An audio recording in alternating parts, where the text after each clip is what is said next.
Ele tinha vetado o refis, esse mecanismo de parcelamento de dívidas da maneira como está colocado agora. O Congresso derrubou o veto e o presidente acabou achando bom. Pois era isso que eu queria dizer. Era isso que eu queria, no fim das contas. Na prática, era isso que ele queria. Exatamente, porque desta forma, que deu ao empresário a maior chance de parcelar num tempo mais longo. Por exemplo, esses financiamentos, esses parcelamentos, poderão chegar até 15 anos. Parece um tempo curto, mas é de longo prazo, sim. São 15 anos para ele e alguns até 12 anos, seria o prazo menor.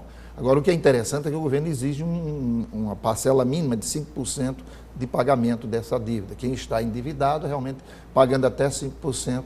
Aí pode entrar no refis. Ele terá essa data, que é até 9 de julho, mas tem a ver justamente com as pequenas e médias empresas. Para as pequenas, ele poderá ter parcelas de até R$50. E para as outras que já são empresas médias, podemos falar que é em torno de R$300 esse primeiro parcelamento. Quer dizer, que pode ser feito. Agora, o que é interessante é que essas pessoas que estavam endividadas até novembro do ano passado, de 2017, essas são chamadas para fazer esse tipo de negociação. Quem começou a se endividar já de agora, já em 2018, por exemplo, não pode aderir ao refis. Não pode, porque isso tem que ver justamente quem estava endividado aquele programa que o governo, agora, vamos dizer assim, ele vetou, que já estava sendo esperado. Porque, desta forma, trouxe para os empresários, a situação é essa, ele trouxe um parcelamento maior, parcelou mais a dívida. 12 anos, 15 anos, 15 anos. Um tempinho razoável. 180 meses, aí chega a 145 meses também. Se você financiar uma casa, normalmente você consegue financiar em 20 anos, né? Você conseguiu financiar uma dívida em 15, um acordo interessante. Pegando o seu gancho, a dificuldade da empresa hoje, com esta crise recessiva que nós tivemos, o que falta, no meu entender, é capital, ou seja, uma dotação de capitais para as empresas. Quando nós fizermos isso, dotarmos as empresas de capitais e não tirando, porque o que o governo está querendo fazer isso, ele deveria olhar uma forma de estimular a empresa para que ela se em doses cavalares. Eu até aproveito isso, professor, porque acho que muitas vezes quem está nos assistindo fica perguntando, e eu com isso, né? Empresa, governo, onde é que você pode entrar nisso? Empresa que volta a investir pode voltar a contratar e gerar emprego, a gente espera esse resultado também? Esse é o resultado, sim. Agora, quando a gente está falando esse orçamento de capital da empresa, a gente também está olhando o seu planejamento estratégico. A empresa não pode existir no vácuo. Essa é a ideia. Ela existe, sim, relacionada com outras empresas, justamente esse circuito, e aí vai gerar emprego, ela vai pesquisar inovação, como acabamos de ver na matéria anterior. Como o Ítalo estava trazendo para a gente. Trazendo. Então, isso é tudo que a empresa precisa existir, porque ela não pode se isolar-se e dizer, não quero inovar. Não vai vender pão, ela tem que fazer uma forma diferente, ou seja, trazer produtos mais atraentes para o cliente. Inovar é praticamente obrigação hoje para quem tem uma empresa. Necessidade. Agora, professor, tem dois lados nessa história, né? Tem a empresa que é beneficiada por esse financiamento, a gente lembra aqui, são micro e pequenas empresas, só que tem o lado do governo que ele está abrindo mão de receber o pagamento dessas dívidas, a tal da renúncia fiscal, né? Ele abre mão, ele dá desconto. Como é que o governo equilibra isso, já que o governo também ainda está meio quebrado no próprio orçamento? Eu diria ele está quebrado. Ele está quebrado. O meio foi para quebrar o galho aqui, não, está quebrado mesmo. Está quebrado e, inclusive, isso é bem interessante, porque como ele não tem o dinheiro, ele tenta tirar das empresas, dos consumidores, etc. O que o governo deveria... Só que ele abriu mão agora, né? Abriu mão, então como ele está, no meu entender, no fim do governo, o governo já morreu, quer dizer, esse governo já está no final e ele não tem perspectiva. Aí a conta não fica para ele. Não fica para ele, porque ele está muito mais preocupado em se equilibrar, porque ele está patinando politicamente, e é isso, mas na economia ele já me parece ter jogado a toalha fora. Ele não está com muita perspectiva de que a economia vai melhorar, este governo vai crescer e cabe ao governo vindouro, esse governo que vai entrar, essa perspectiva de olhar a empresa com este prisma que eu estou colocando aqui, olhar para o lado do orçamento do capital das empresas, dotação de capital, essa dose cavalar, que eu até já usei esse termo, para as empresas, que vai fazer com que elas se tornem mais competitivas, busquem inovação, fazendo com que a redução de preço desses produtos chegue ao mercado. Gere empregos também, né? Também. A gente insiste aqui nessa questão. É isso, a gente continua acompanhando essa questão. Estamos sempre falando de economia, batendo papo aqui com o professor Zivanilson Silva e agradeço a gentileza do senhor mais uma vez. Eu que agradeço a oportunidade. Bom dia. Bom dia a todos. Você sabia que uma pessoa, quando morre, pode doar órgãos para até 6 pessoas que estão na fila de espera por um transplante? O problema é que nem sempre a família da pessoa que morreu aceita, concede a autorização.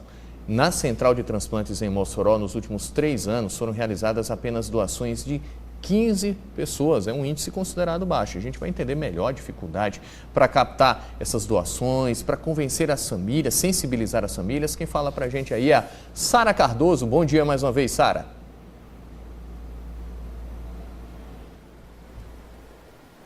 Bom dia, Murilo, mais uma vez.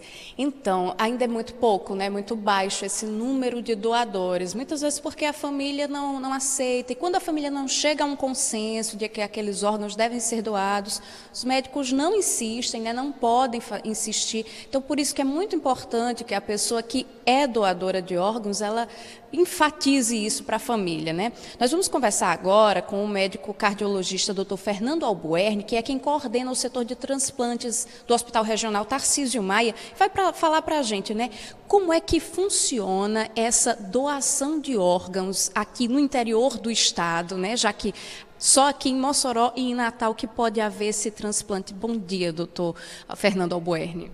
Bom dia. Só assim, há 3 anos essa comissão foi reativada por essa gestão atual. Nós começamos a fazer então a busca ativa, que é buscar pacientes dentro do hospital que estão graves. Uma vez descobertos esses pacientes graves, se inicia-se um protocolo que tem que ter um especialista, geralmente um neurocirurgião ou um neurologista, para avaliar se realmente está havendo morte encefálica. Em seguida, um segundo médico treinado faz o segundo exame, e um terceiro, um eletrocefalograma ou Doppler, qualquer exame complementar para confirmar. A partir daí, você então vai abordar a família. É importante que o indivíduo diga que queira ser doador, porque nesse momento quem vai falar por ele é a família. Como é que funciona esse transporte desses órgãos, né, para outros estados? Porque agora, nesse caso que nós tivemos aí do jovem Fabrício, de 22 anos, né, que a família decidiu doar os órgãos dele depois que ele foi vítima de um latrocínio aqui em Mossoró, e depois que foi constatada a morte cerebral, a família decidiu doar os órgãos. Salvou a vida de 4 pessoas, mas outras 2 pessoas foram beneficiadas com o transplante de córneas, né? Esses órgãos são mandados, né, enviados para onde? Como é que é esse transporte, esse contato? Existe uma central chamada Central Nacional, existem centrais estaduais. Então, começa a se fazer o cruzamento de dados com a compatibilidade, e quando encontrasse os receptores, então, dependendo da logística do local, por exemplo, quando são assim de Brasília, que são um pouco mais distante, Recife, normalmente as aeronaves da FAB vêm à cidade para translatar os órgãos. Quando é aqui mais próximo, como Natal e Fortaleza, por exemplo, o governo do estado sempre é solidário, manda a sua aeronave, e também o governo do estado do Ceará também manda a sua aeronave para translatar esses órgãos até os receptores.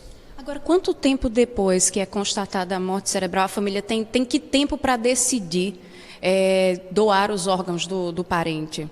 Pois é, como você falou, quando é constatada a morte encefálica, é um momento muito difícil, muito doloroso. A gente faz a entrevista familiar e só temos esse tempo. É um tempo curto, muitas das vezes, há muita indecisão, porque realmente é muita informação e num momento difícil. É naquele momento que a família tem que ser solidária, né? Porque como aqui no Brasil é um ato de doação, você tem que doar. É um ato que nós chamamos de amor, não é uma coisa imperativa, né? Tem algum critério, por exemplo, se eu quero me tornar uma doadora de órgãos, tem que ter algum critério em específico, assim, eu não posso ter alguma doença crônica? Sim, é investigado isso durante todo o processo, né? Às vezes diabetes descompensado, hipertensão, quando lesa alguns órgãos como coração e rins, isso pode talvez complicar, algumas doenças da córnea, né? Algumas cirroses, isso também pode complicar. Então, tudo isso é avaliado durante todo o processo. O ideal seria os órgãos bons, né? Porque você vai ter que mandar um órgão bom para alguém que está doente. Então, um receptor receber um órgão danificado não vai fazer muita coisa, né? Então, durante esse processo, essas entrevistas, através de exames bioquímicos, de análise, a gente identifica esses casos. Só para a gente encerrar, por que é tão importante, vamos ressaltar isso para as famílias se conscientizarem, que é tão importante a doação de órgãos? É a única forma de você dar chance àquela pessoa que está numa fila de hemodiálise, numa fila na cirrose, uma insuficiência cardíaca, uma cegueira. Então, é o momento mais importante. É um ato de amor. Aqui no Brasil é amor mesmo. Muito obrigada pela participação aqui no Bom Dia RN, doutor Fernando Albuerne. Tá aí, e quem doa órgãos revive, né, Murilo, em outras pessoas. Bom dia aí para você, é com você. Valeu, obrigado pelas informações, Sara Cardoso. E olha que aventura massa, uma família pretende viajar num ônibus pelo mundo. São 5 pessoas, os pais e os filhos. Por enquanto eles estão apenas passando pelo Brasil, mas a meta até o final desse ano é ir para vários outros países. E eles estão em Natal. Maxwell Figueiredo vai mostrar pra gente como é que é essa vida de viajante, como é que é pegar a estrada. Maxwell, que eu tô vendo aí que já tá passando muito bem, tomando um cafezinho logo cedo com a família. Diz aí, Maxwell. E aí, Murilo, bom dia para você mais uma vez, para o pessoal que está ligando a TV agora. A gente está numa casa ônibus, um ônibus casa, como queira chamar. Aqui comigo, vou logo apresentar a família, parte da família. Rodrigo Nunes, que é palestrante, é escritor. A mulher dele é a André, que está ali. Lucão, como a mãezona chama, o Lucas, 18 anos. E tem mais 2 pequenas que estão ali no quarto, estão dormindo ainda, são preguiçosas. Pois é, bom dia, prazer em receber vocês aqui, todo o estado do Rio Grande do Norte. Obrigado, e é um ônibus, uma casa bem aconchegante, a gente está na cozinha dessa casa, vocês estão viajando há 9 meses, vamos começar contando como é que surgiu essa ideia aí de rodar o mundo nesse ônibus. Essa ideia, na verdade, partiu há mais de 10 anos atrás, não tinha nem as meninas ainda, quando eu estava retornando da segunda volta que eu fiz de moto no continente americano. Então eu percorri 2 vezes a América de moto e aí no retorno eu fiquei imaginando, falei, poxa, só me faltam os outros 2/3 do planeta para conhecer.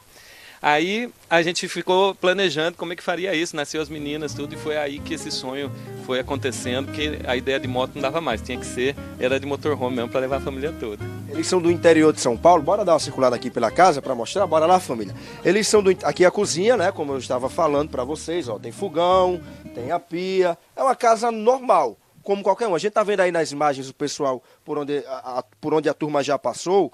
Eles estavam vindo de João Pessoa, guarda-roupa aqui, né? E eles estavam me contando que a casa tradicional deles no interior de São Paulo, eles acabaram trocando por esse ônibus casa aqui, ó. Bora mostrar aqui, Robson, por favor. Aqui é o vaso sanitário. Esse vaso sanitário gasta 100 ml de água para dar uma descarga. É bem diferente do normal da nossa casa, que gasta de 15 a 20 litros. Bem econômico. É bem econômico, acaba sendo até sustentável, né? Exatamente. O que é interessante aqui nessa casa, ó, as meninas estão dormindo aqui. Pronto, acordar, com a luz na cara, acordam. Bom dia, meninas. Ó, não estão com muito papo não, porque é assim, a gente acorda meio, né, ó, aqui de baixo já está sorrindo pra gente. Tem então o vaso sanitário e aqui é onde o pessoal, o box, onde o pessoal toma banho. Mostra aqui, Robson. Ó.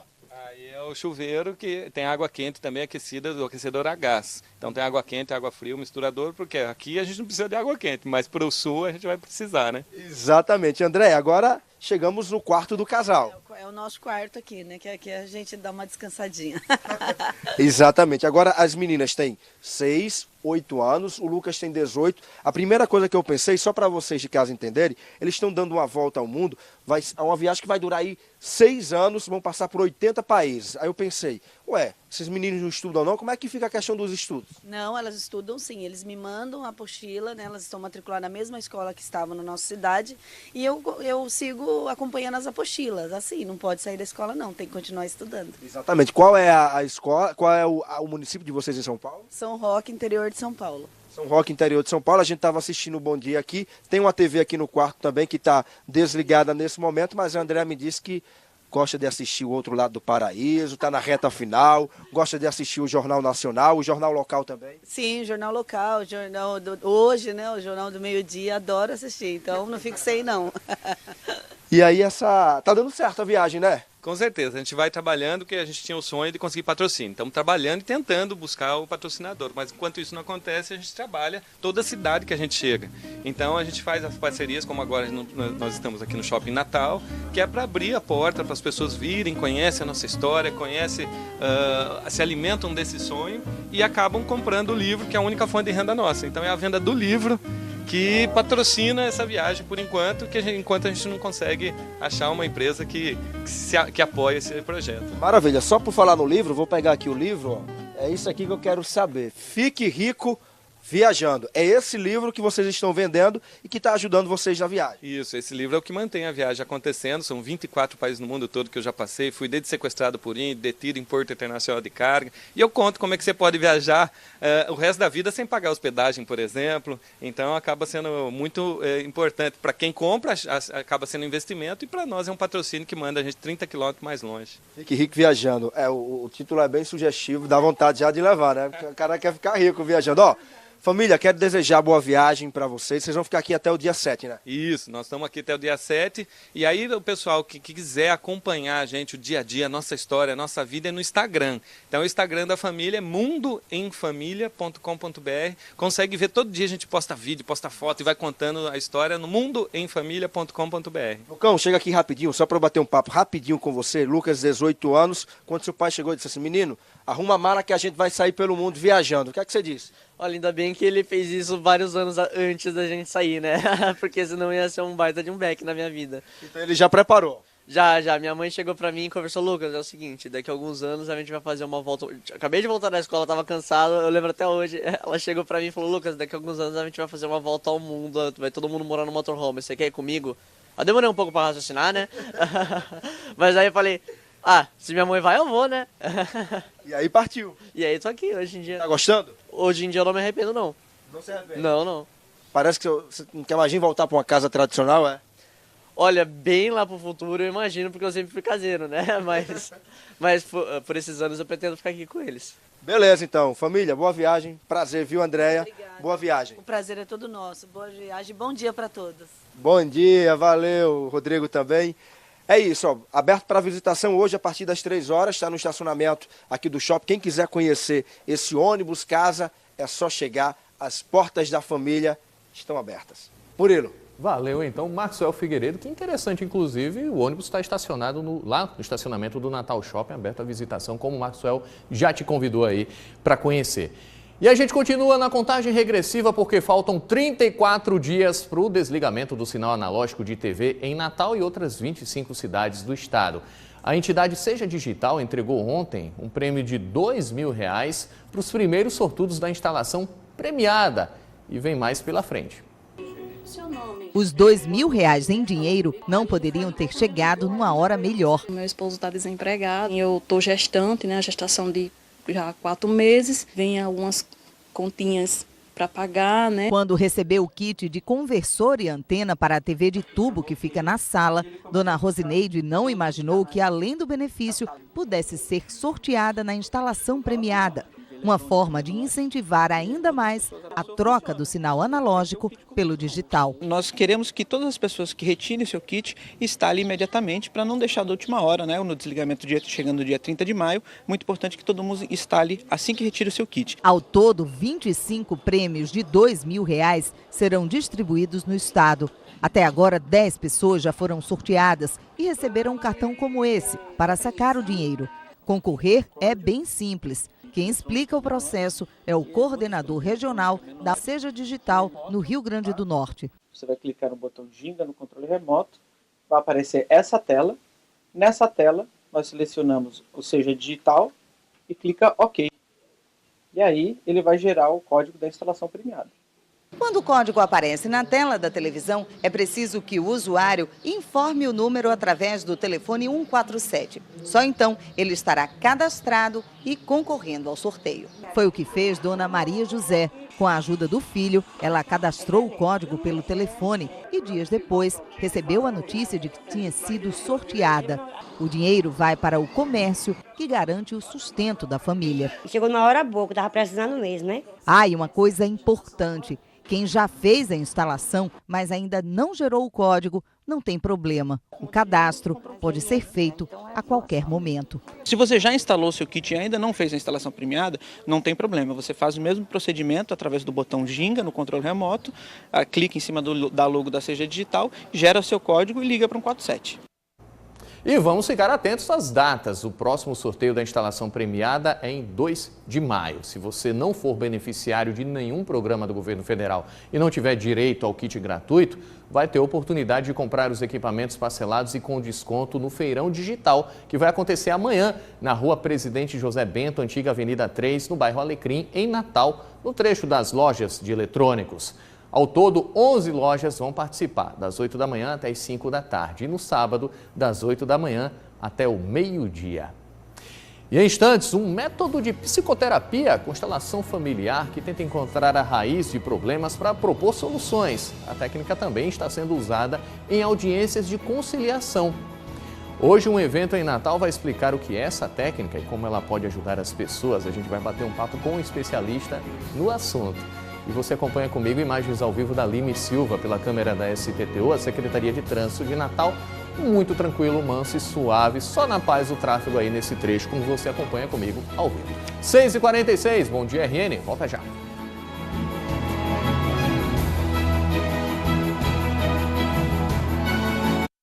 A economia só propagava notícias ruins. Em vez de ficar reclamando, nós do Sinduscom decidimos trabalhar incansavelmente, construir novos caminhos, fortalecer parcerias e criar produtos bem próximos dos sonhos de morar bem da sua família. Agora, venha conhecer o que fomos capazes de conceber enquanto se falava em crise e feche o melhor negócio da sua vida. Balcão de Negócios Sinduscom, os melhores em um só lugar. Vem pro segundo desafio das concessionárias. Estacionamento da antiga Salinas Veículos de 27 a 29 de abril. Grandes concessionárias reunidas em um só lugar. Taxas a partir de 0,89 para você sair de carro novo ou seminovo. Vem pro segundo desafio das concessionárias. Extra Farma imbatível. Ninguém vende mais barato. Só até domingo. Festival de fraldas. As melhores marcas com super descontos. Fralda Huggies Supreme Care Mega. Leve 3, pague 2. Extra Farma imbatível. Corra a Extra Farma mais próxima de você.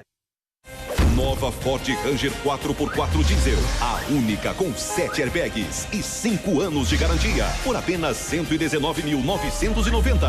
Acelere para a vivência de você liberar suas emoções, se libertar, né? E aí você tem um alívio, né? Você se alivia dessas emoções, desses sentimentos que estavam contidos, guardados lá no seu íntimo. Nessa sessão, Silvia foi aconstelada. Ela escolheu um relacionamento específico da vida dela e tirou 2 pessoas do grupo, até então desconhecidas, para representarem o pai e a mãe dela. Segundo a teoria da constelação familiar, de alguma forma, os envolvidos acabam se identificando entre si. Uma coisa assim muito mágica, porque quando eu estou escolhida é porque ali a pessoa teve a conexão da história, embora seja uma coisa muito sutil, é como se a gente vivencia, a gente entra no papel de mãe e sente. É uma coisa muito singela e representativa que vai atingir tanto a mim, que estava ali como representante, quanto a pessoa que foi constelada. A constelação familiar é um método criado por um psicoterapeuta alemão chamado Bert Hellinger, na década de 1970. Ele dizia que os padrões de comportamento dos grupos familiares se repetem ao longo das gerações, mesmo que as pessoas não se conheçam. É uma repetição de padrão de pessoas que vieram antes de nós, então dos nossos pais, avós, bisavós. E através da observação, ele percebeu que mais de 60% dos entraves que nós temos, dos emaranhados que nós vivemos em nossa vida, vem da repetição desse padrão. A constelação familiar é uma das 29 práticas integrativas oferecidas pelo SUS no LAPIX, laboratório vinculado ao FRN que fica no Hospital Universitário Onofre Lopes. A terapia da constelação acontece uma vez por semana e pode ser feita em grupo ou individualmente. Basta procurar o laboratório e agendar uma sessão. O Rio Grande do Norte, no Brasil, se destaca, nós temos uma política estadual, nós somos do grupo de diretoria do primeiro consórcio brasileiro de pesquisadores em PIX, são 6 pesquisadores a nível do Brasil que foram escolhidos, eu faço parte dessa direção e hoje a gente se sente muito feliz, porque em breve a gente vai estar inclusive com a nova sede aberta ao público, foi tudo uma conquista. Desde 2016, a 6ª Vara da Família de Natal usa a terapia da constelação familiar em audiências de conciliação. Naquele ano, um projeto piloto foi feito durante 6 meses como trabalho de conclusão de um curso universitário. Segundo a juíza, aumentou de 30% para 70% o número de acordos entre as partes. A lide não se limitava ao que a gente chama lide processual, que é o que está relatado na petição inicial e na contestação. Na verdade, existem questões subjacentes, ocultas, adjacentes ao direito, que a gente denomina de lide sociológica.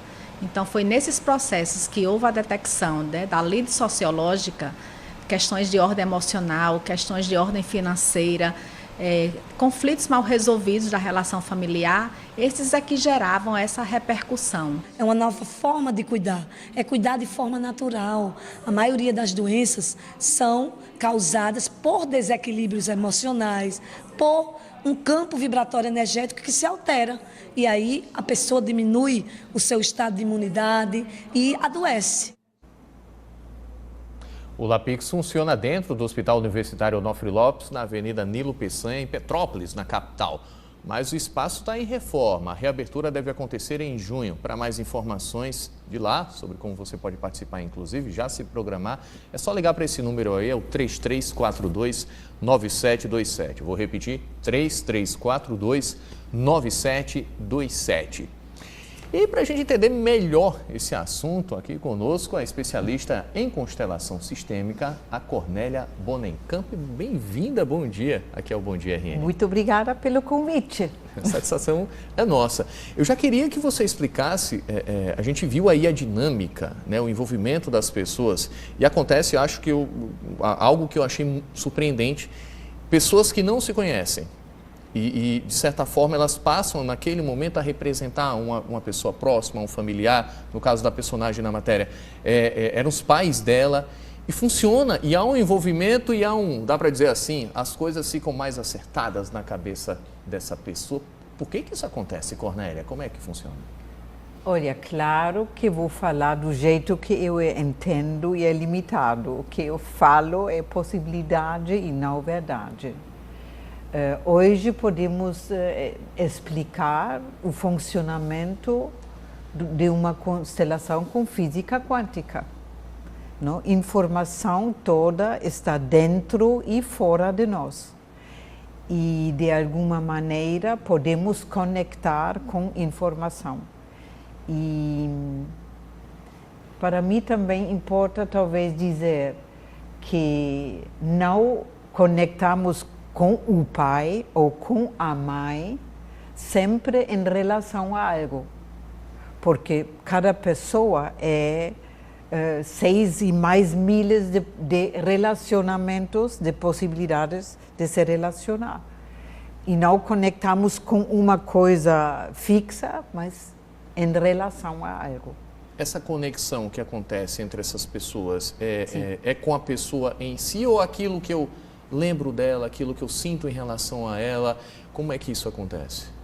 Tem mais a ver com o que você sente, com o que você lembra ou com o outro realmente? Olha, normalmente podemos imaginar, para mim o mais importante também com o trabalho é nos abrir como funciona ser humano e como funciona ser humano em grupo. Isso. Claro que todos nós temos, entre aspas, uma secretária interna. Essa secretária interna se forma emocional, inconscientemente. Imagina, crianças de 3, 4, 5 anos são ainda inconscientes e captam tudo que está no ambiente. E aí, inconscientemente, desenvolvemos padrões. E com esses padrões, observamos algo e outra coisa não. Por exemplo, imagina numa rua uma criança cai. Aí um vê isto e sente dor. Outro vê isto e fala, mais um grito. E vai reclamar e vai dizer que ela não estava atenta. Sim, não, mais um grito, que horrível, esses gritos. E outro vê isto e diz, a mãe é junto. A criança caiu e desse jeito se aprende. A informação, só vou dizer, a informação é a mesma, mas cada um reage de uma captou de um jeito diferente. Desse jeito, cada um de nós tem uma secretária interna. E com o nosso pensar, achamos, na maioria das vezes, que o que nós pensamos é a vida e é o certo. É o correto. É Aquela o correto, minha visão de é a mundo vida. é o correto. Aquilo É a que eu vida. aprendi, Sim. se eu me sensibilizei com a queda da criança ou se eu acho que ela só aprende caindo, isso é o que, de certa forma, define o aprendizado Sim, dessa pessoa. sim. Tem a ver, inclusive, que foi outra coisa que me surpreendeu, Cornélia, com esse fato de que a gente repete os padrões dos nossos familiares. Por exemplo, na reunião, no grupo, lá no exercício da constelação, você percebe que a mãe fazia isso porque o avô fazia isso. Isso explica por que a gente repete esses padrões?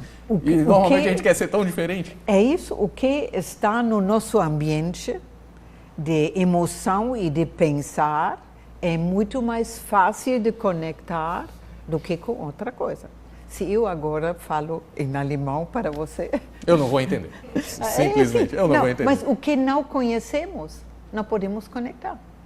E desse jeito crescemos inconscientemente por muitos anos numa família e captamos as regras, as crenças, as emoções principais que estão na família.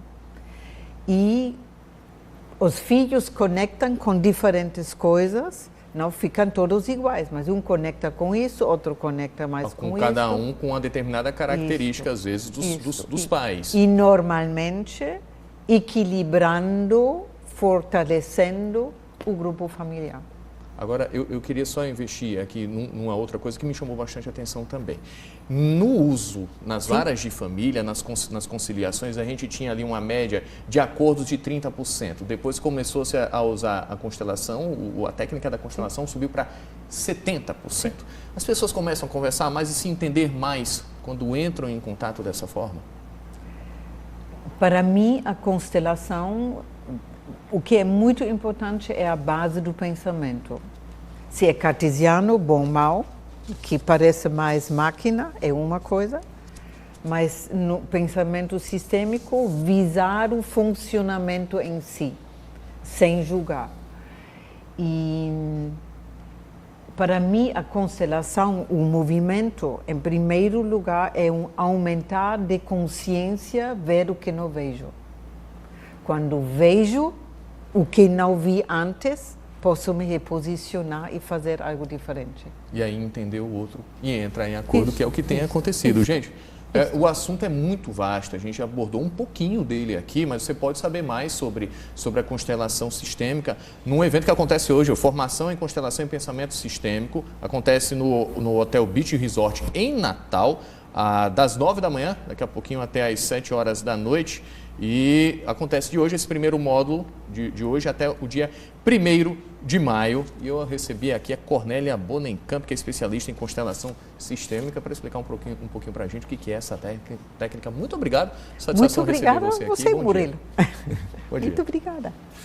E daqui a pouco, tem informações policiais. A PM prendeu um homem e apreendeu um adolescente suspeitos de roubar e manter as vítimas dentro do carro enquanto praticavam outros assaltos pela zona sul de Natal.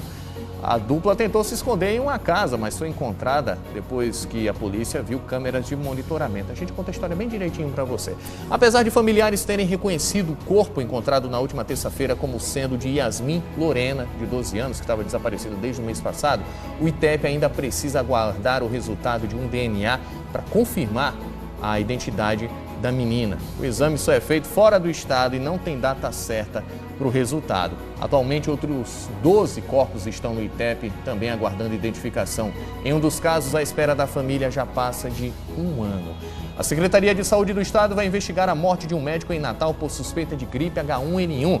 Tem ainda as notícias do futebol. Hoje tem América em campo, é o segundo jogo do confronto entre o time potiguara e o Confiança de Sergipe na pré-temporada do Nordestão do ano que vem. A partida acontece na capital, na Arena das Dunas. E uma noite de música clássica em Natal, a Orquestra Sinfônica do Estado se apresentou no projeto Quartas Clássicas.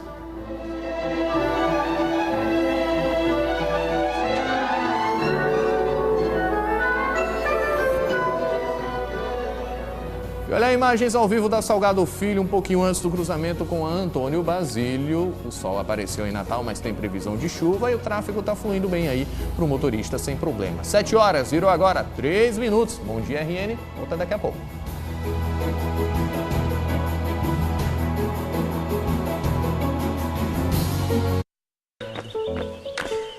Qualidade de vida a gente busca todo dia, não é? Mas sabe o que é realmente diferenciado? Poder fazer tudo isso e muito mais onde você mora. Venha curtir a vida no Ecocil Sunset Boulevard. Condomínio horizontal de alto padrão em localização privilegiada na Prudente de Moraes. Total infraestrutura de segurança e lazer e experiências que só você vai ter. Obras iniciadas. Diferenciado como a sua vida deve ser. Extra Farma imbatível! Ninguém vende mais barato! Só até domingo! Na compra de 2 desodorantes Dove Aero, pague R$ 9,99 em cada unidade. Extra Farma imbatível! Corra a Extra Farma mais próxima de você! Quer a segurança de um condomínio fechado? Agora você pode! Majuí Condomínio Parque, lotes residenciais, a partir de R$ 65 mil. Condomínio com portaria blindada e monitoramento 24 horas. Um complexo de lazer, aproximadamente 30 minutos do viaduto de Ponta Negra. Mais de 15 mil metros quadrados de área de lazer, onde você vai sentir a harmonia entre o verde e a vida moderna. Majuí Condomínio Parque, vivermajuí.com.br. O governo do RN investe em educação além das fontes exigidas por lei. Isso faz toda a diferença para as crianças de hoje e para os jovens e adultos de amanhã. A começar pelas escolas de tempo integral, aulas pela manhã e à tarde. Detalhe, não havia nenhuma em funcionamento até 2015. Hoje são 49 escolas de tempo integral, de ensino fundamental e de ensino médio. O tempo integral permite que os alunos passem o dia inteiro na escola. Isso faz com que trabalhem melhor os projetos de vida de cada um. Nunca tinha tido experiência com o colégio de tempo integral e eu estou, assim, imensamente satisfeita. Temos os centros tecnológicos. Antes havia apenas uma unidade inaugurada. Atualmente, sabe quantos são? 7 centros em funcionamento. Novas escolas estão sendo construídas com recurso do governo cidadão. Mais de 3 mil novos professores e especialistas já foram convocados e estão em sala de aula. Escolas de tempo integral, investimento em educação acima do mínimo exigido. Isso é Rio Grande do Norte. Isso é Governo do RN.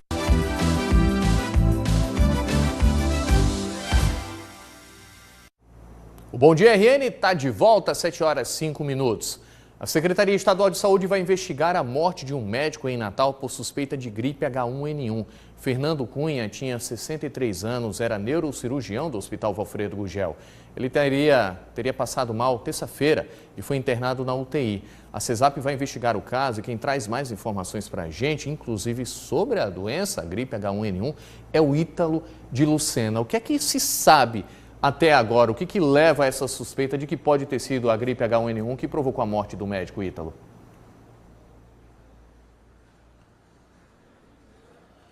Oi, Murilo, estou de volta. No caso, nessa situação, são sintomas. A gente está aqui com o infectologista, o Dr. André Prudente, que pode falar para a gente um pouco mais sobre as questões relacionadas a essa doença. A gente fala em H1N1 nada mais é do que a gripe, que a gente às vezes não leva a sério, mas está aí a campanha de vacinação, o pessoal precisa se vacinar até o dia 1º de junho, a campanha está acontecendo em todo o país. E aí, com relação aos sintomas, o que é que leva a pensar que a pessoa pode estar com o vírus H1N1, pode estar com a doença? Bom dia para o senhor. Bom dia a toda a comunidade do Rio Grande do Norte. Na verdade, H1N1 é apenas um dos tipos de vírus da gripe. O vírus da gripe, o vírus influenza, ele é dividido em 4, tipo A, B, C e D. O D não tem importância no ser humano, o C muito pouco, o tipo B e o tipo A são os mais importantes, sendo o tipo A aquele que tem uma capacidade de gerar variedades, subtipos do vírus. Então, o tipo A, ele se subdivide em vários nomes, H1N1, H3N2, que são os dois circulando no Rio Grande do Norte. Mas diferenciação dos sintomas entre eles não há. Toda e qualquer gripe, por qualquer vírus, pode dar febre, dor de cabeça, dor no corpo, dor na garganta, tosse, às vezes espirros, às vezes o nariz obstruído ou escorrendo. Com relação à transmissão, como é que ela acontece? A transmissão é de duas maneiras. A primeira é o contato direto. Alguém quando fala, tosse, espirra, se estiver com vírus, pode transmitir a outra pessoa que esteja a 1 metro de distância. Essa é uma via importante, mas a mais comum nas epidemias é a transmissão indireta, ou seja, a pessoa tosse, espirra, coloca a mão na boca, a mão fica contaminada, quando ela pega na maçaneta de uma porta, quando coloca a mão na mesa, contamina aquele ambiente. Outra pessoa que colocar a mão no ambiente contaminado pode levar a mão à boca, nariz e olhos e se contaminar também. Lembrando que, como eu falei anteriormente, está acontecendo nesse momento, em todo o país, até o dia 1º de junho, desde o dia 23, a campanha nacional de vacinação contra a gripe. E aí, essa vacina é realmente eficaz? Ela está realmente funcionando para combater essa doença? A vacina contra a influenza A, ela é bastante eficaz. A vacina atual que o governo disponibiliza, ela protege contra 3 tipos da influenza: o A, H1N1, o A, H3N2 e o subtipo B. Por H1N1 a eficácia é praticamente de 100%. Para os outros é um pouquinho menor, mas mesmo assim ela tem alta eficácia. Com relação à prevenção, doutor, além da vacina, existem cuidados que a gente pode tomar, né?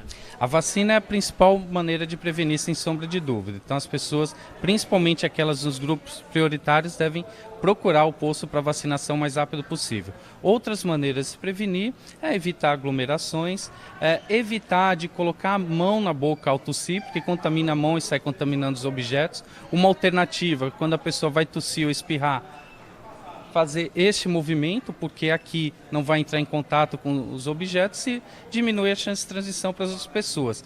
E mais, usar álcool gel no bolso, toda hora higienizar as mãos ou lavar com água e sabão. Doutor André, muito obrigado pelas suas informações, obrigado por ter explicado para a gente, dado uma aulinha de como se cuidar e lembrando que a vacinação está acontecendo, mais uma vez a gente reforça, até o dia 1º de julho, aqui em Natal e em todo o país, são 63 postos, somente aqui na capital. Você que mora no interior também procura a vacinação e vê aí se pode receber essa vacina gratuitamente. Murilo, volto contigo aí no estúdio. Valeu, obrigado Ítalo de Lucena pelas informações. Lembrando que a vacinação para a gripe é para os grupos prioritários que estariam, teoricamente, mais sujeitos ao agravamento dos sintomas da gripe, como idosos, gestantes e pessoas que trabalham no setor de saúde. Já apareceu aqui no nosso telão e a gente vai dar aquela conferida esperta no trânsito em Natal nesse início de manhã de quinta-feira. Felizardo Moura não decepciona.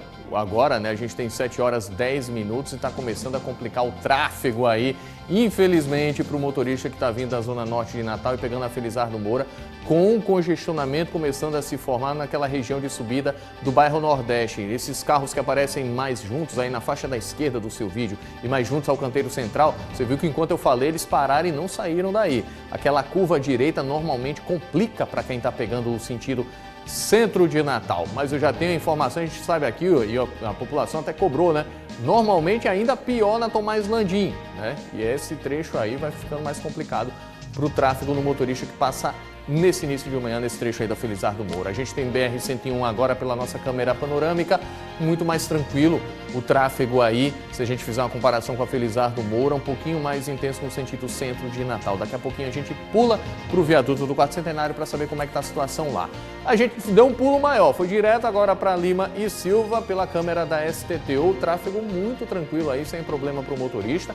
Virou a câmera aí da Secretaria de Trânsito de Natal, mostrando acesso a Romualdo Galvão e também muito tranquilo o tráfego em todos os sentidos para a gente agora nesse início de manhã de quinta-feira. 7 horas 11 minutos e agora sim o viaduto do Quarto Centenário. Quem está subindo o viaduto está seguindo bem, está subindo e indo embora. Quem está passando na BR, sempre embaixo do viaduto, também está dando a lógica. Nesse início de manhã no tráfego aí na BR-101, você tem um congestionamento pequeno ainda se formando aí embaixo do viaduto Quarto Centenário. Informações policiais agora. A Polícia Militar prendeu um homem e apreendeu um adolescente suspeitos de fazerem assaltos na zona sul de Natal. E a PM diz que eles renderam 2 vítimas em um carro e obrigaram uma delas a dirigir enquanto praticavam os crimes. As 2 pessoas passaram sufoco nas mãos dos assaltantes dentro deste carro. As vítimas foram obrigadas a acompanhá-los enquanto eles faziam roubos pela zona sul de Natal. Fizeram vários, na faixa de 8 roubos com a vítima no carro. E ainda pararam ali no Banco do Brasil da Engenheiro Roberto Freiras e fizeram com que a vítima fosse sacar R$500 lá no banco. Um Fox branco foi avistado ali próximo à Escola Machadão. De imediato foi dada ordem de parada ao veículo, o veículo parou, só que só tinha 2 pessoas no veículo. Foram abordadas e a gente pôde constatar que eram vítimas.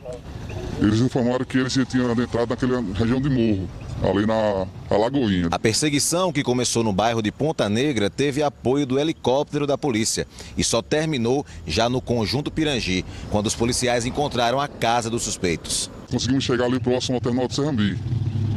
Alguns populares falaram que os 2 elementos passaram correndo. A gente conseguiu ver umas câmeras na região e verificou a casa que eles tinham entrado. Fomos até a residência e conseguimos localizar a arma, produto de roubo e os 2 elementos do furto. Os suspeitos têm 20 e 15 anos de idade, são irmãos. Com eles, os PMs encontraram material fruto de roubo, uma pequena quantidade de droga e ainda esta arma. E a gente traz agora outra notícia. Uma pessoa morreu numa tentativa de assalto hoje pela manhã em Natal. Maxwell Figueiredo correu para o local e conta pra gente essa história. Como é que foi, Maxwell? Isso, Murilo. A gente está aqui no bairro de Lagoa Nova, na rua José Gonçalves, fica por trás da UNP. Essa tentativa de assalto aconteceu agora há pouco. A gente está vendo aqui que tem uma movimentação muito grande da Polícia Militar, que está aqui isolando a área, já isolou a área, está agora na expectativa da chegada do Instituto Técnico Científico de Polícia, o ITEP, para fazer então a perícia no local e recolher o corpo. A vítima é um homem que está no chão, um bandido, na verdade. Ele está com a arma na mão, Murilo, de capacete e ainda com a arma na mão. A informação que a gente recebeu de populares aqui é que foram 6 tiros nesse bandido.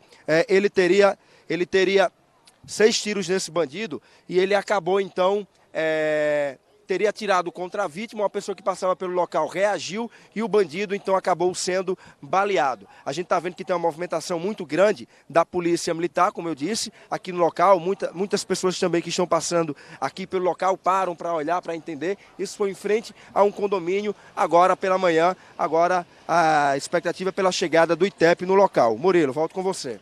Valeu, então. Obrigado pelas informações. Maxwell Figueiredo já correu, já trouxe informação para a gente aqui. Um suspeito que morreu durante uma tentativa de assalto em Natal, bairro Lagoa Nova. Bandidos fizeram um arrastão no hospital de Angicos, na região central potiguara. Eles levaram, inclusive, o colete e a arma do vigilante. Sara Cardoso, ao vivo, trazia as informações para a gente. Diz aí, Sara.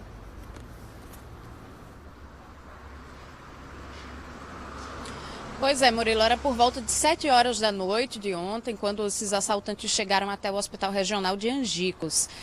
Segundo informações da polícia, um deles ficou do lado de fora, numa moto, e 2 entraram e abordaram o vigilante. Parece que o alvo era mesmo o vigilante, porque eles levaram dele o revólver e o colete à prova de balas. E mais 3 celulares de pessoas que estavam ali na entrada do hospital. A ação foi tão rápida que eles conseguiram fugir. A polícia ainda fez buscas pela região, mas não conseguiu localizá-los.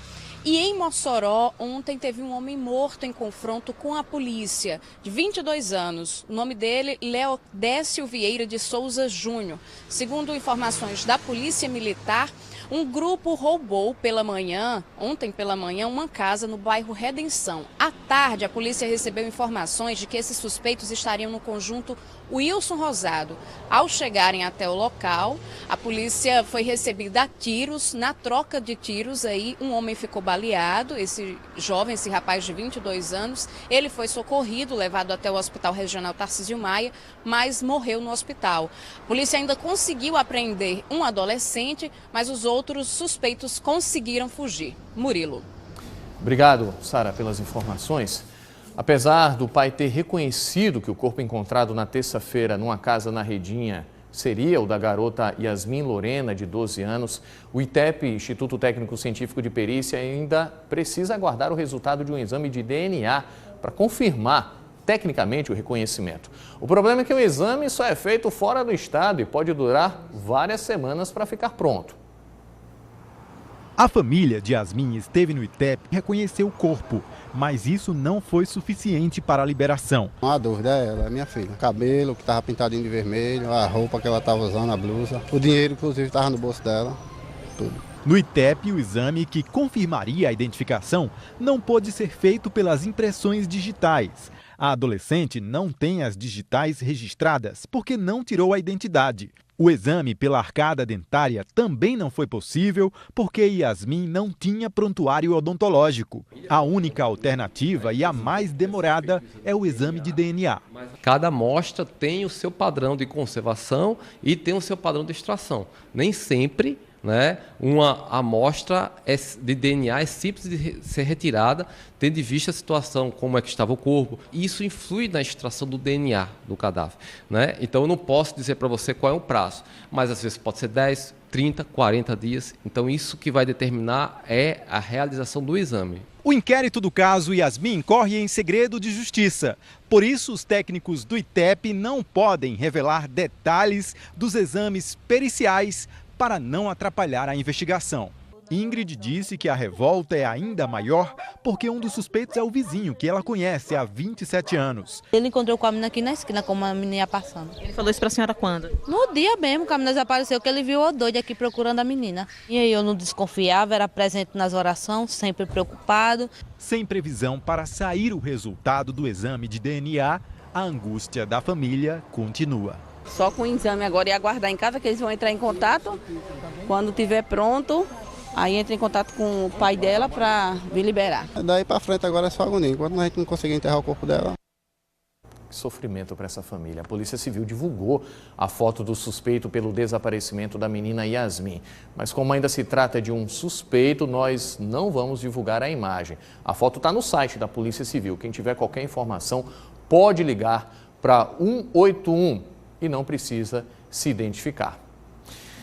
Ainda falando sobre essa questão da identificação dos corpos, como o ITEP ainda não tem um laboratório próprio para fazer o exame de DNA, assim como esse corpo que pode ser da menina Yasmin, outros 12 esperam por identificação no Instituto, alguns há mais de um ano. 15 de abril de 2017, Willamis Pinheiro Fernandes tinha 27 anos. Naquele dia, ele saiu da casa onde morava com os pais, em São Gonçalo do Amarante, para trabalhar e não voltou mais. Uma semana depois, um corpo de um homem foi encontrado por um pescador na comunidade Beira Rio, à margem do rio Potengi. Os familiares reconheceram as roupas e o sapato do jovem, mas até hoje não puderam enterrá-lo. Isso está me deixando muito aflita, está me deixando desatenta ao trabalho, está me deixando sempre... Tá me deixando doente, né? Porque eu não consigo resolver esse caso. Para a polícia técnica, reconhecer o corpo não basta. Para evitar erros, é preciso comprovar a identidade do cadáver. São 3 opções. Primeiro, as impressões digitais. Segundo, a arcada dentária. E, em último caso, o DNA. Como o corpo que a família de Willamis acredita ser dele não tinha mais impressões digitais e a família não tem registro da arcada com um dentista, a única opção é a análise do material genético. Atualmente, 13 cadáveres aguardam por identificação aqui no ITEP. Como o Rio Grande do Norte não possui ainda um laboratório próprio de DNA, os exames são feitos em parceria com outros institutos, como o de Salvador, na Bahia. O problema é que essa espera pode levar meses. No caso de Willamis, já se passou 1 ano e 2 meses e a família dele não sabe sequer a causa da morte do rapaz. A gente vai fazendo os exames primeiros de quem entra primeiro, né? É aquela regra lógica, né? Então ele está na fila, porque a gente está fazendo o exame em outros estados. Então a gente depende dessa, vamos dizer assim, dessa janela dos estados em oferecer, de Salvador oferecer essa possibilidade de a gente fazer exame. O laboratório de DNA do ITEP, que está sendo construído em Cidade da Esperança, deve ficar pronto em junho, mas só pode começar a funcionar quando todos os equipamentos tiverem chegado e forem testados. Os equipamentos vão passar pelo processo de calibração e isso pode atrasar não a entrega do laboratório, que já vai ser entregue, a estrutura física, né, mas a implantação efetiva do exame de DNA. A gente fala de casos, a gente fala de corpos, mas a gente quer falar aqui sobre famílias que têm o sofrimento da perda de um parente, têm o sofrimento pela dúvida, aí se encontra um corpo, muitas vezes ele é reconhecido e aí passam pelo outro sofrimento de terem a confirmação da identidade, a confirmação técnica, que tem que acontecer, tem que ser técnica mesmo, tem que ter a comprovação pelos sinais daquele corpo, seja por arcada dentária, pela impressão digital ou, nesse caso, pelo DNA. Só que o sofrimento vai ficando cada vez mais prolongado. Uma família há mais de 1 ano esperando pela confirmação da identidade. E talvez a família da Yasmin passe por mais tempo agora até ter a confirmação de que esse corpo encontrado na terça-feira é ou não da Yasmin. A gente continua acompanhando. Mudando um pouquinho de assunto, hoje 3 bairros da Zona Oeste de Natal vão ficar sem água por causa de serviços de manutenção da CAERN. São os bairros de Cidade da Esperança, Cidade Nova e Felipe Camarão. A previsão é de que o sistema volte a operar até às 7 da noite. Serão feitas 2 interligações de rede. O trabalho vai ser feito na região que envolve as ruas Antônio Prado, a Avenida Capitão Borba Gouveia, a Avenida Rio Grande do Sul e a Rua Oeste.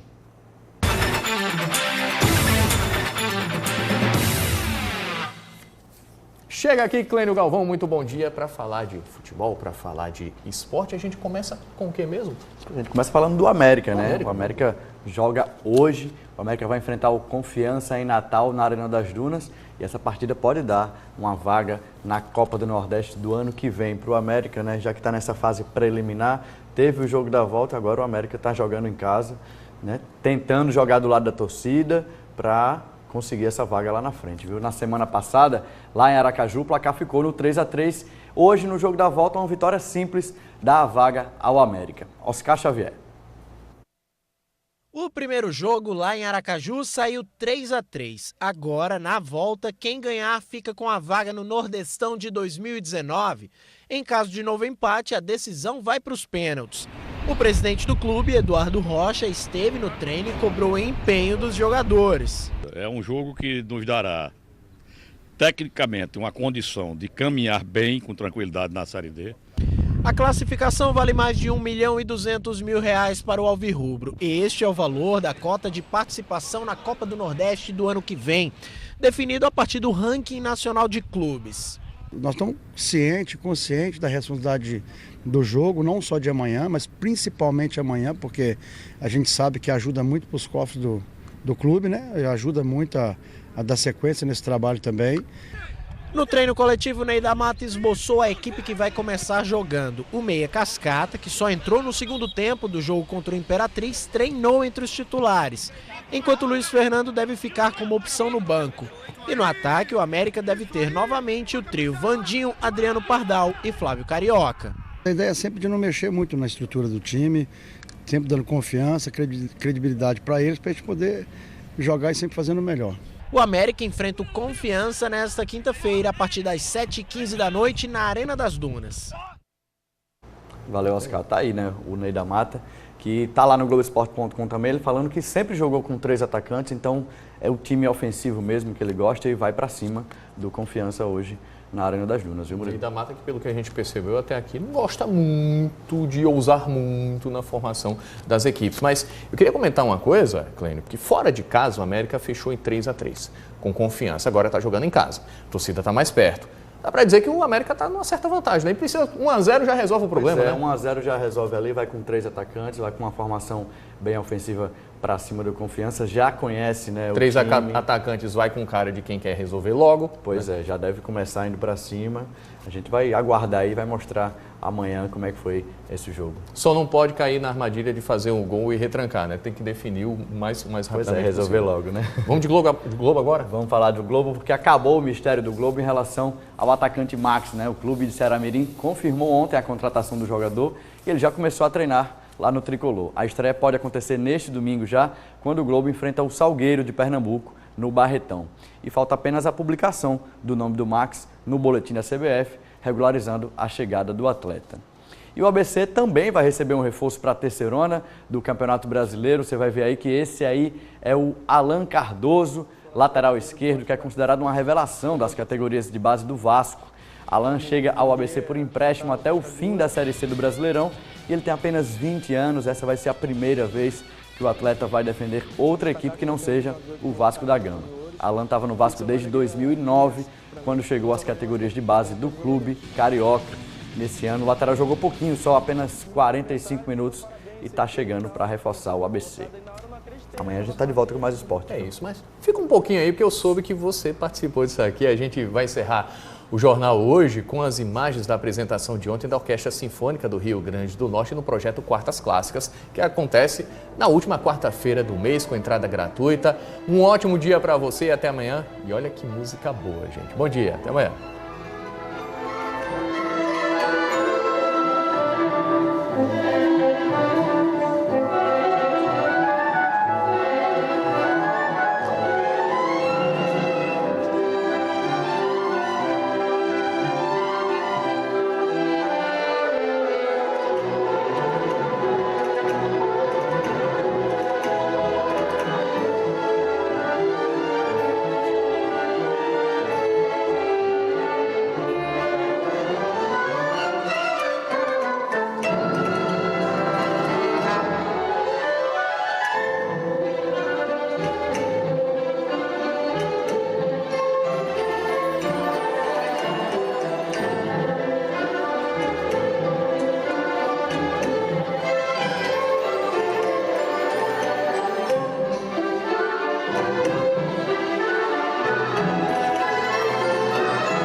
ZYB 562, Inter TV Cabugi, fazendo e contando histórias.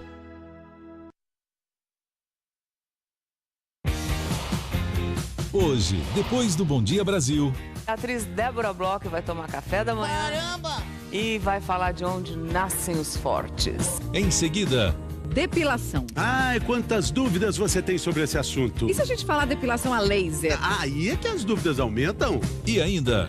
Nós vamos falar sobre alcoolismo. Você sabia que o número de pessoas que abusam do álcool no Brasil é quase 2 vezes maior que a média mundial? Crédito Banco do Brasil. Até 6 meses para começar a pagar. Oferece Bom Dia Brasil. Olá, bom dia. O Ministério Público reage à decisão do Supremo de tirar partes da delação da Odebrecht do juiz Sérgio Moro. A Procuradoria-Geral da República deve recorrer da decisão da segunda turma de mandar para a Justiça de São Paulo trechos que envolviam o ex-presidente Lula. A força-tarefa da Lava Jato em Curitiba diz que vai continuar com as investigações. O caso do presidente da Câmara de Vereadores de Guaíba, no Rio Grande do Sul, Renan dos Santos Pereira, do PTB, é suspeito de fechar contratos ilegais com a Prefeitura e fraudar um certificado de especialização em pediatria. O vereador ostenta uma vida de luxo nas redes sociais. Pessoal, eu simplesmente já gastei mais de 9 mil dólares, entendeu? Isso é só o início. Uma briga envolvendo guardas municipais e um grupo de evangélicos terminou com 12 pessoas feridas, isso em frente a uma delegacia no Rio de Janeiro ontem à noite. E devem ser soltos a qualquer momento 137 homens que tinham sido presos numa operação contra a milícia no Rio. 40 anos depois, a polícia desvenda um caso de assassinatos em série que aterrorizou a Califórnia. O serial killer, hoje com 72 anos, era policial na época dos crimes. O Palmeiras vence o Boca Juniors na Argentina e é o primeiro brasileiro classificado para o mata-mata da Libertadores. Já o Flamengo fez uma partida ruim e ficou no 0-0. São esses os nossos destaques. Hoje é quinta-feira, 26 de abril, onde a Brasil está começando.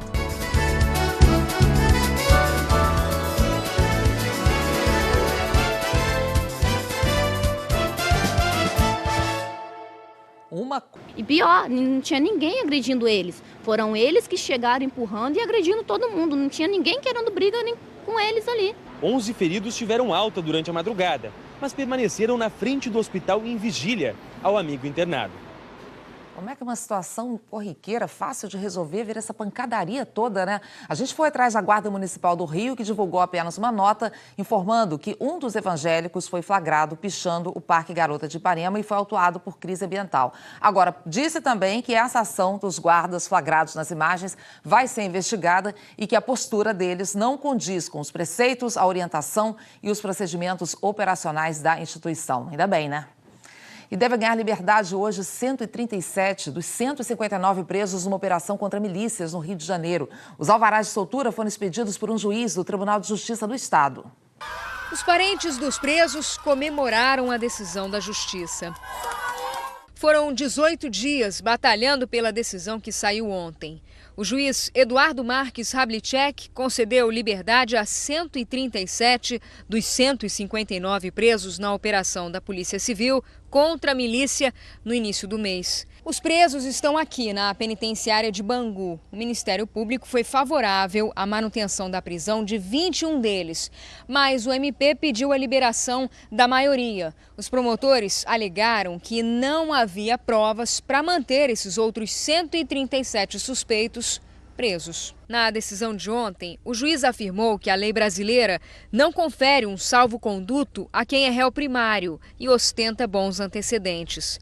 Mas disse que o Poder Judiciário não pode deixar preso aquele que não será denunciado. O juiz argumentou que o poder de acusação é exclusivo do Ministério Público e que os fatos ainda serão esclarecidos com a conclusão das investigações e com o pronunciamento do Ministério Público sobre eventual ação penal contra cada um dos investigados. O que nós podemos afirmar nesse momento, sob esse ponto de vista técnico, é que não há indícios suficientes, na acepção jurídica da palavra, o que não significa que, quando o oferecimento da denúncia, algum desses outros 138 não possam eventualmente vir a ser denunciados também.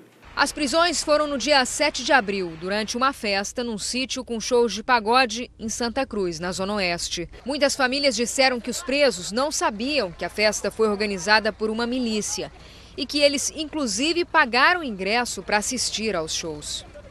Mas, na versão da polícia, qualquer participante poderia ter notado a presença de homens com fuzis no portão de entrada e que não havia bilheteria. O chefe de Polícia Civil do Rio disse ontem que o grupo vai continuar sendo investigado. Nós tínhamos ali uma festa de celebração para a milícia. Para a corporação, naquele momento, existia indícios suficientes para o flagrante. Se o Ministério Público entendeu que falta prova e a Justiça entender dessa forma, nós continuaremos a investigar. E ontem também mais de 100 policiais fizeram outra operação contra uma milícia que age na Zona Oeste do Rio. 18 homens foram presos. Os agentes ainda apreenderam mais de 30 vans irregulares e fecharam um depósito de botijões de gás. Mas um dos principais alvos não foi encontrado. O Wallace da Silva Braga. Ele tinha uma central de monitoramento com mais de 20 câmeras e escapou antes da polícia chegar. O Wallace é irmão de Wellington da Silva Braga, o Eco, considerado o chefe da milícia. Ele também conseguiu fugir da outra operação na festa do sítio no início do mês. Em São Paulo, a polícia apreendeu um helicóptero